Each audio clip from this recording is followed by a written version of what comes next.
Hi friends, very good evening. మీ cricket third match prediction చెప్పడానికి మీ ముందుకు వచ్చేసాను ఫ్రెండ్స్. థర్డ్ మ్యాచ్ వచ్చి CSK versus RR. CSK team చాలా బాగుంది ఫ్రెండ్స్. యంగ్ ప్లేయర్ ఆయుష్ మాత్రే ఉన్నాడు, సంజు శాంసన్ ఉన్నాడు, అండ్ రుతురాజ్ గైక్వాడ్ ఉన్నాడు.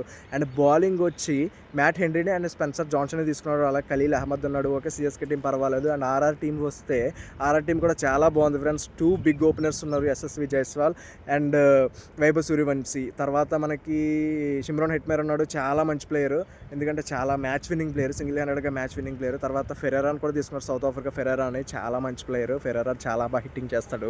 అండ్ బౌలింగ్కి వచ్చి మనకి ఎకనామికల్ బాల్ ఉన్నాడు ఫ్రెండ్స్. సందీప్ శర్మ ఉన్నాడు అండ్ జోఫ్రా ఆర్చర్ ఉన్నాడు. ఓకే, చాలా బాగుంది టీం అయితే.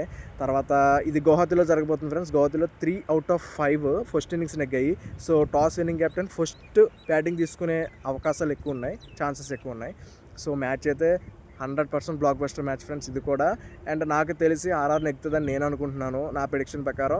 ఎందుకంటే ఆర్ఆర్ టీం బౌలింగ్ బ్యాటింగ్ కూడా చాలా బాగుంది. అండ్ సిఎస్కోలో మెయిన్గా ధోని లేడు, అది చాలా మైనస్ వాళ్ళకి. సో నా ప్రెడిక్షన్ ఏంటంటే ఆర్ఆర్కి 55%, అలాగే చెన్నైకి 45% ఫ్రెండ్స్. సో అందరూ కూడా ఎవరో దయచేసి బెట్టింగ్ వేయొద్దు. సో నేను మరీ చెప్తున్నాను. సో మీ క్రికెట్ మీకోసం ఆలోచిస్తాడు ఫ్రెండ్స్. ఇవాళ నాకు తెలిసి నా ప్రెడిక్షన్ ప్రకారం ఆర్ఆర్. సో చాలా బ్లాక్ బస్టర్ మ్యాచ్, ఎవరు మిస్ కాకండి. సో మీ క్రికెట్ మీకోసం ఇలాగే చెప్తాడు. సో సపోర్ట్ చేయండి మీ cricket. Thank you friends, thank you.